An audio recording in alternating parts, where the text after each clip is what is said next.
I think we're ready to start.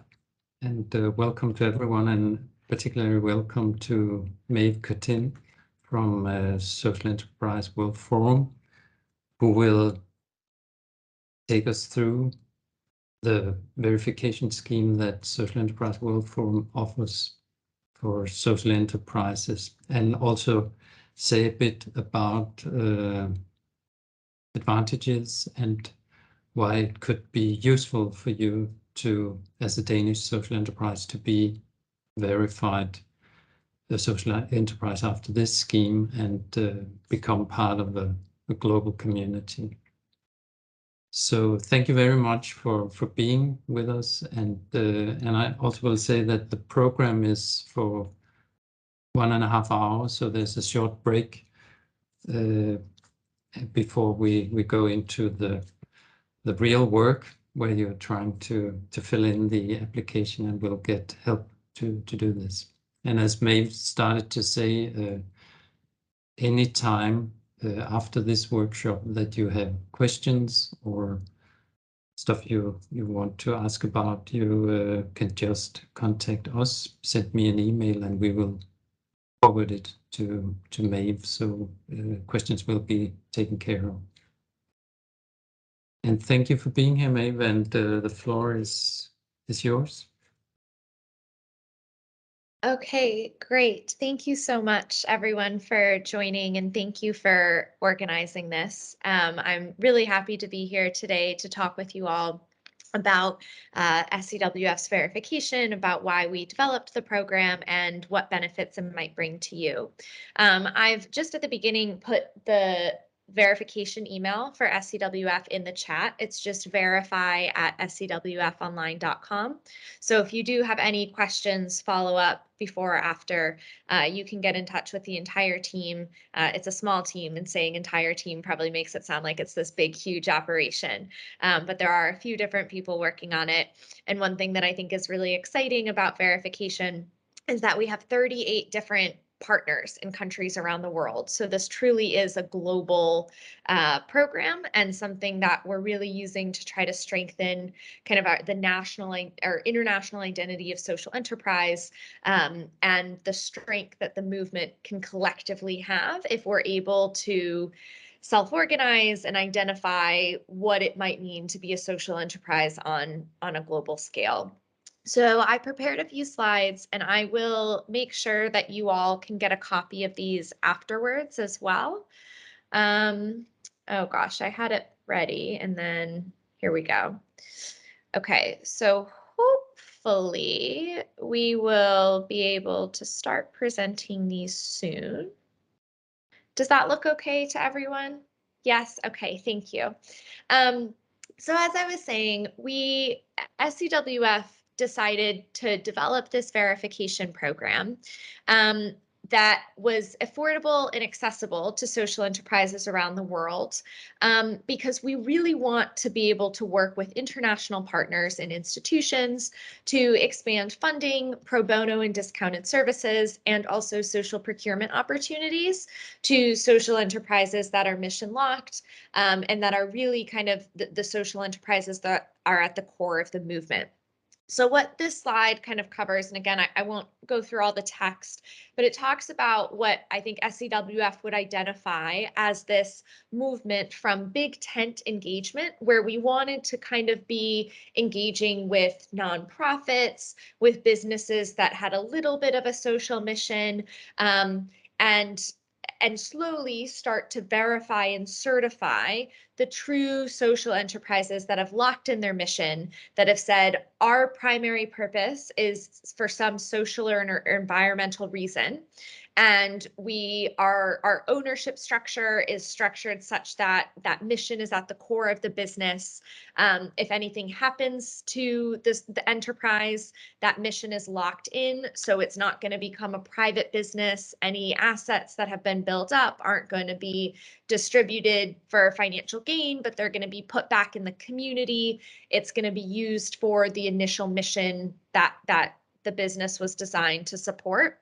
And by doing this, by kind of saying, okay, we've been trying to get people to sort of move into the social enterprise movement in the social enterprise sphere, and now say, okay, we have this big tent, we have this huge collection of people who support social enterprise, who may identify as social enterprises, and may or may not be social enterprises, but to actually go through and check governing documents and check financial statements.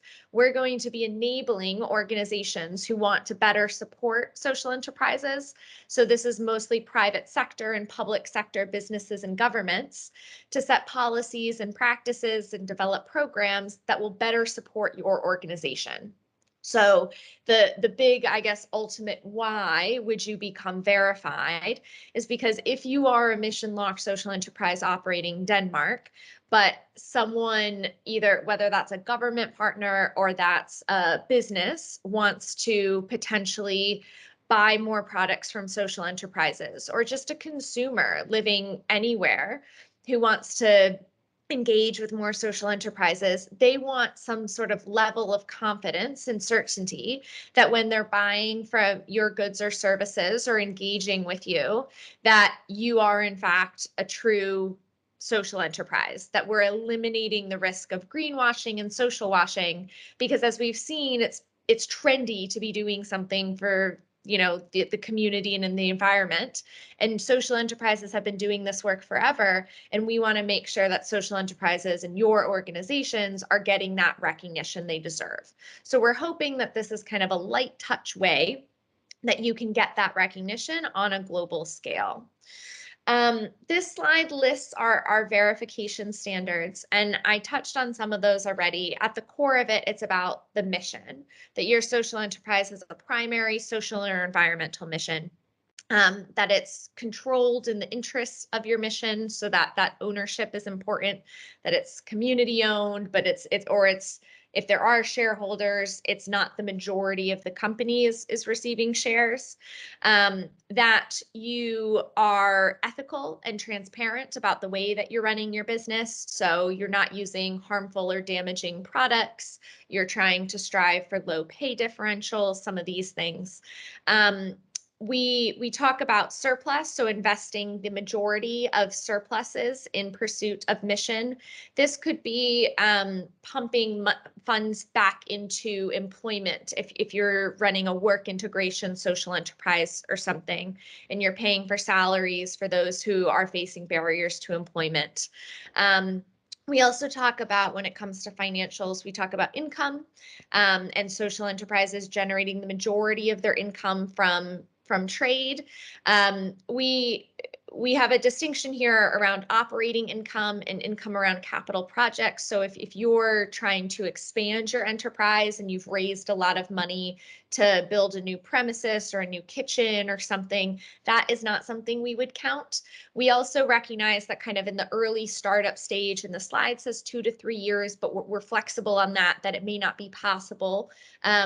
And you may be a little bit more grant reliant. So we say 51%, but again, our team will work with you to figure out, whether or not that the important thing is that there is ambition to be trading there, because that is one of the very distinguishing factors from a charity or just a normal not-for-profit organization, is that you are trading to achieve your mission. And then again, that this mission is locked in.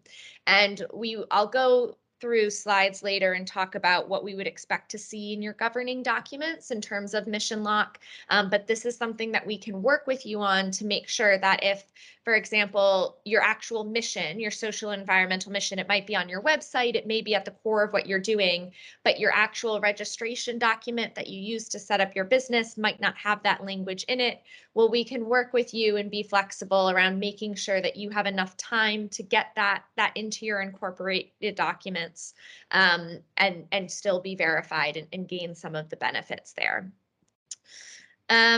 So the process that we've developed, if you meet these standards, and again, we have a quiz online that you can use to check that you meet the standards, and I can also answer individual questions or talk through things with you about whether or not you do meet these standards. I do want to be clear that You can still be a social enterprise without meeting these standards. There are definitely some variations in definitions in countries and regions.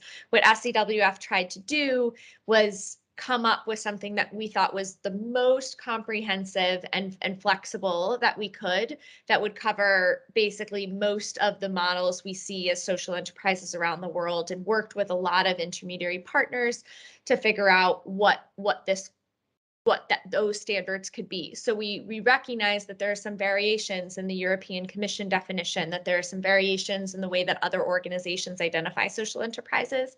These are our standards, but again, there's flexibility, and it's not, if you don't have this in your document, we're not going to verify you. We're going to look at the full situation and figure out how we can get you access to these opportunities without compromising sort of the integrity of the verification and the standards. So the first thing you need to do is just make sure you're eligible. But the caveat there is, the second thing is that there's a good market application. And that's what we're primarily going to focus on doing today, is getting you through the good market process. And the exciting thing is that even if it turns out actually maybe SEWF verification isn't right for you or your organization right now, good market still brings you a lot of benefits. So you get listed on this international marketplace. It doesn't take that long to fill out the application. It's about 20 to 40 minutes. You can advertise events. You can advertise and list products and link to any sort of store, online store you may already have. So it's just giving your social enterprise a little bit more visibility, and that's exciting. And you can be listed as part of the social entrepreneurship in Denmark network page as well, which I'll show you on the next slide. And then finally, you'll upload basically 2 documents. So your financial documents and your governing documents, which is kind of your legal registration document. And you'll sign a social enterprise commitment, but it's all going to be done on Good Market. So you don't have to send lots of emails. You just create one account and you do this on Good Market. And the reason we use Good Market is because it's free to use. It's very accessible. There are over 2,000 enterprises from nearly 80 countries who are already using it. And it really works to support networks. So at the top, you'll see the page for the Denmark network, the network in Denmark. And on the bottom, you see an example of what it might look like once a lot of social enterprises in Denmark start signing up. This is a network page. So you'll see those little 8 squares, basically. Your social enterprises will show up there, and this will be accessible internationally for anyone to sort of get a flavor for the social enterprise space in Denmark. So it's a good kind of publicity and recognition thing for your social enterprise.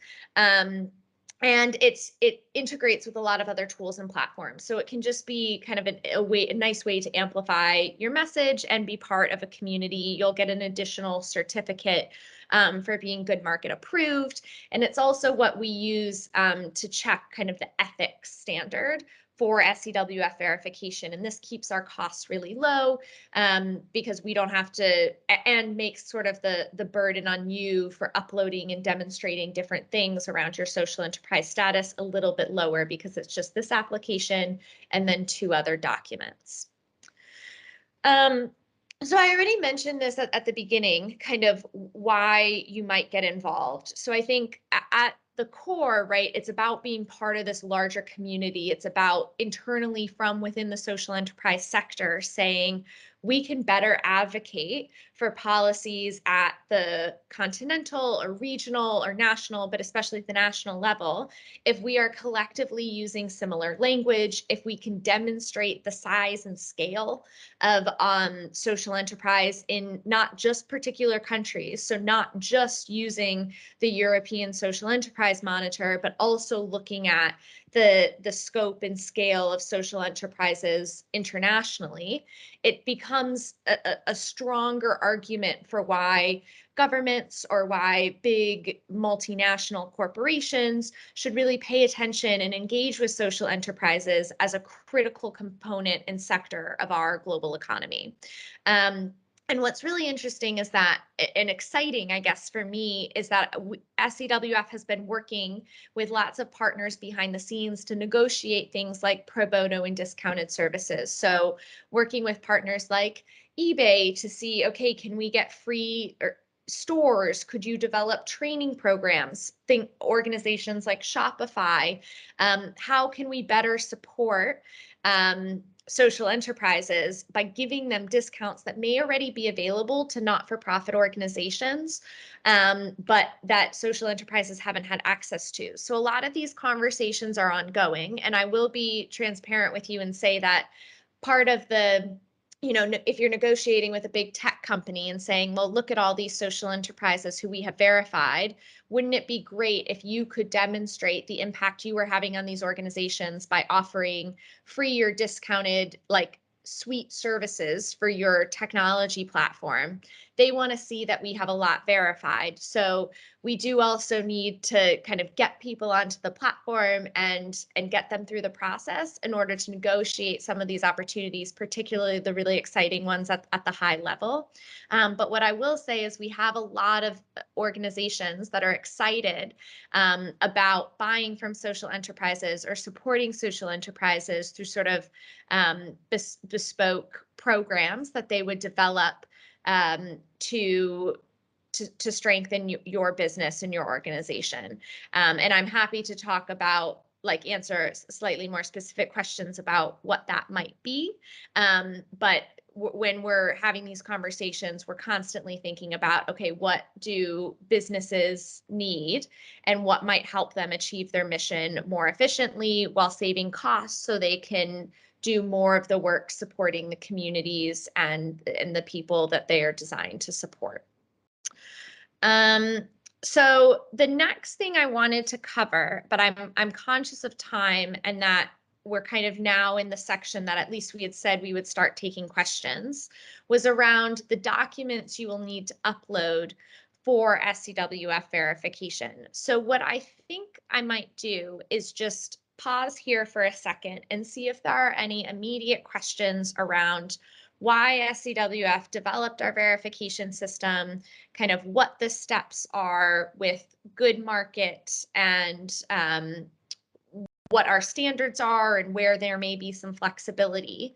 So if you have any questions about stuff like that, I'm going to stop sharing if I can figure out how to stop sharing. So I think I've stopped sharing now, and we'll go back to the slides in a second, but I want to see if there are any questions first around verification, and then we'll go back to some of the slides, take a break, and then actually start the process of doing the good market applications. So does anyone have any questions so far? Yeah, Tanya, I think. Yeah, hi. Very interesting. I have an organic farm, and okay. I'm helping people to go back to work or education, and we are using this organic farm work to help these people. My problem, or what I can see, that is that the demand is a lot bigger than what I can deliver. You know, we are really in time, and a lot of companies would like to have our beautiful vegetables and our what we have, but I cannot. I'm in the world to help people, you know, and all the machines and the buildings and everything, they are not actually. I need a lot of investment capital to actually. To deliver to the market. Yes, and the demand is there, and I would like to do that a lot, but you know, it's very difficult to earn that much money so I can invest to develop my organic farm. So I don't know how can I would like to be a part of this, and I do want to trade. Because we're living from that too, but I don't know how I sell everything what I have. Yeah. So what, if I'm understanding your question, I'm not sure. So is it more about whether or not you would meet the standards because of how much income you have coming in for trade. No, so, not what I have an income, but how I can be a part of this if I'm not able to deliver what's deliver the goods, so to speak. Yeah. So I think what you're talking about a little bit is more those B2B sales. So businesses coming to you and saying, like, whether it's a restaurant or it's an organization that wants to integrate you into their catering ventures or whatever, they want to access your products and services. But in order to scale up the way you want to, you need more capital to do that. You need some investment. And so far that's been challenging. So my answer for you is actually that this is a perfect opportunity for that challenge, because what a lot of investors want to see, and when I talk about the benefits, it is organizations saying we want to buy from social enterprises. So it is social procurement. And it's organizations saying we just want to support them. So we want to give them free legal services, or we want to discount, I don't know, your email platform or something like that. All right. Another huge component to it is investment in finance. And investors who want to give sort of unrestricted funding or want to develop like social finance and investment programs still want to see that the organizations they're either giving big grants to or that they're actually giving sort of investments with some level of expected return to are bona fide social enterprises.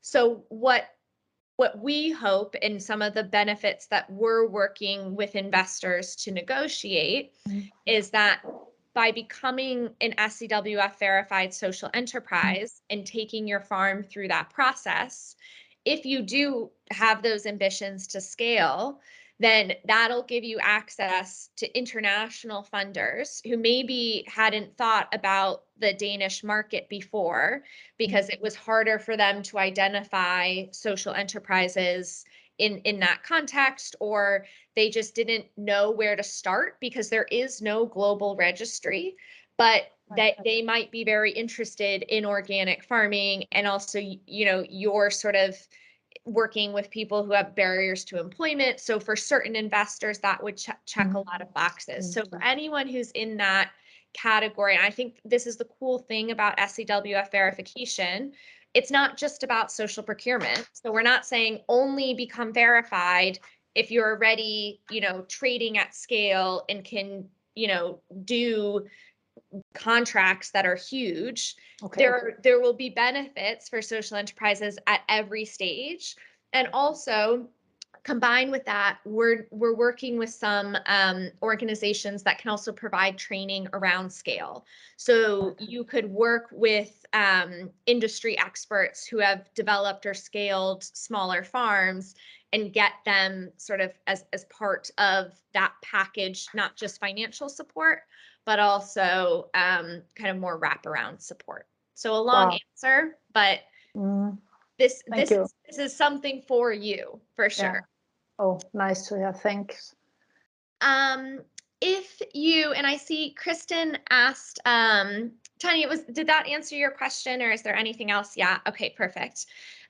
Kristen asked a question in the chat, and I apologize if I'm mispronouncing anyone's name. Please correct me as well.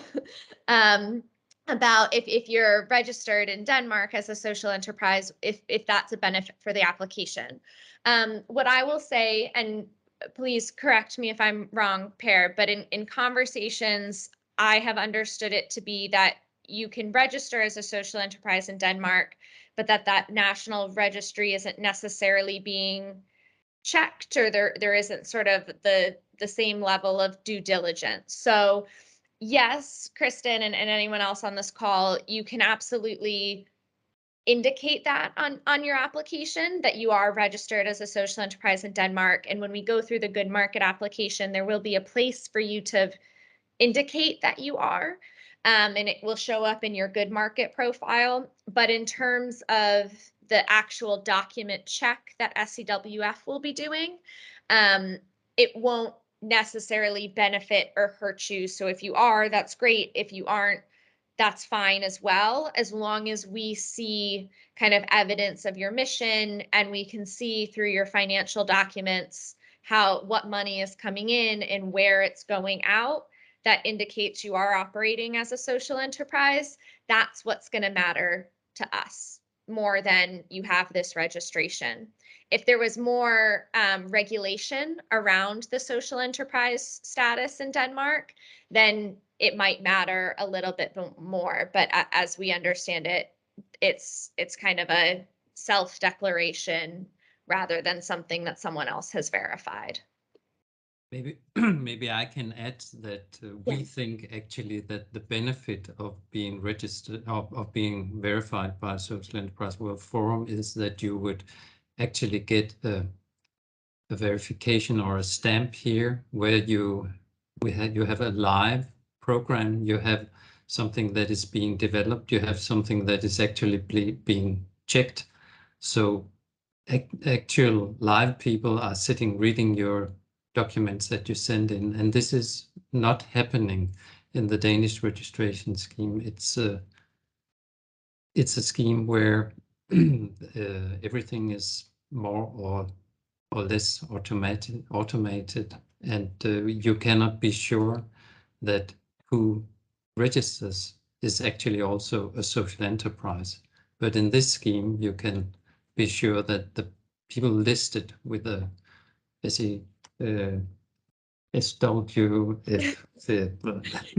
verification is actually, I'm sorry for the pronunciation, by the way, is actually a social enterprise. So that's why we try to promote this scheme to have actually a program that is giving strength and is being developed and is being also followed up and checked on. Thank you for adding to that, Per. Do we have any other questions? And there'll be more further opportunities for questions as well before I return to the slides. It's just a little bit harder for me to see if people add in the chat or raise their hands while I'm going through the slides. So I wanted to pause now. No? Okay, well then I will continue. Sorry, you would think that by now I would be much better at transitioning back and forth between presentations. So we are here. So what we're going to be doing in the second half of this presentation and webinar together is actually doing your good market application. So the good market application itself involves you answering questions about your social enterprise. At the end of the good market application, it goes to the good market team to be approved. And once that is approved, then you're invited to upload your documents for SEWF verification. I fully expect that everyone's application will be approved. There won't be any issues, but I just want you to know that you won't be able to upload your documents right now, but I'm going to run through these slides because it'll give you a chance to get those things ready so that in a week or so, once your application has been approved and the SEWF team gets back in contact with you, you already kind of know what you need to upload. So the first thing is a copy of your governing or legal registration document. So this is what you would have used if you're registered as a social enterprise with the government. Like it would just be sort of that registration document. A copy of your recent financial accounts and your profit and loss and balance sheet. So basically it's your current financial statements and your preceding one. So whatever your past tax year, your past company's accounts, and then the current profit and loss and balance sheet for the organization. So it's kind of two documents for the financial component. And then we also ask that online within Good Market, you sign a social enterprise commitment. And that's where you just basically attest that you do meet the 6 standards for our verification. So it's just an additional check. When you sign this commitment, it also helps us because, say, for example, you don't have like a mission lock language in your legal or registration document, but you're signing this commitment and you're telling us that over the next year, you're going to work with the proper people to get it put in to your documents, because we understand that altering company documents takes a long time. Well, then we can verify you now because you've signed the commitment and you're working to incorporate some of this language into your actual documents, even if it may not necessarily be there right now. So that's part of the reason why we have that commitment. So these slides are very heavily wordy. So again, I'll just make sure you get them afterwards. But it runs through kind of what we're expecting to see in your bylaws or your articles of incorporation. So we want to see that there's a clear mission statement that your farm or your community kitchen or your crafts business or whatever type of organization you're running is designed for social or environmental impact, and that your social enterprise is working to address them.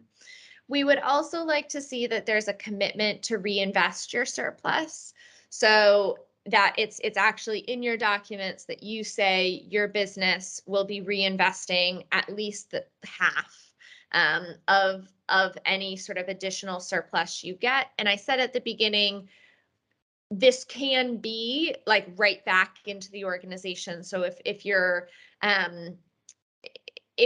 training individuals who may face barriers to employment, and 80% of your organization's money is being spent on their training and their salaries, well, that's reinvestment for us as well. So it doesn't necessarily have to be 50% of the surplus goes to a not-for-profit organization or to a charity or something, as long as you can demonstrate it's not being paid out for private gain and it's going back into the community and into the mission. We also need to see the ownership structure. So some of this is evident by the way that your organization is registered. If you're registered as a non-for-profit, well then, yes, the organization is community owned, and by nature of your legal structure, we know that the money is going to be reinvested. So sometimes legal structure gives us the mission, the surplus reinvestment, and the clear ownership, which is the third thing we're looking for. The fourth one, that is often the one we have the most challenges with, which is why we have this long example down at the bottom, is around mission lock. And we think that this is really important because we want that the mission of social enterprises to be protected if the organization gets acquired by someone else, if you have to close down the business, or if there was going to be a significant change in leadership or management. And we think this is important because as leaders of social enterprises, you want to protect the organization that you've worked to develop and ensure that nothing's going to happen to sort of the mission and why you established the organization. And so there are many ways in which you can lock in the mission. And we can send additional resources around this if that's necessary or needed. You can also talk to legal experts like Trust Law, which has an international branch who can help advise on some of these things. But SEWF can as well, or we can direct you to some of our partners who may be able to work with you to integrate some of this language into your documents. If you're a not-for-profit or a charity or something, a lot of this is already integrated into your legal structure, but for some business structures, it's a little more complicated. And then for the financial accounts and documents, this is just a list of everything that we like to see. You can create kind of an additional top sheet or something for us, but you don't have to do that. You can just send us your account statements that get submitted, because we operate under the assumption that most of this information will be there anyway. And again, I'll make sure you all have a copy of these slides, so you can just double check that when whatever documents you'll be uploading cover these things. If you miss out anything, that's okay too. We'll come back to you and tell you, can you send us more information about this, or can you upload additional documentation? So it's not like if the documents are incomplete the first time, you won't be verified. We'll work with you to get you through the process. And that is it, which is good, because we're right on time then. Does anyone have any additional questions about what is sort of required with those documents after the good market application when you upload, what we're looking for to verify that you are a social enterprise in the context of the 6 SEWF standards? And if they come to you later, so this is a good question. So around, Kristen asked about, I guess for the benefit of the recording, if the reports and documents, so if your registration or your financial reports are in Danish, does it need to be translated? And the answer is no, it doesn't. Right now, we've been able to develop a partnership with other sort of international organizations. I mentioned Trust Law is one of them, and we're also working with, we have some arrangements where in-country partners will help translate documents, and SEWF is training those partners to help with the review.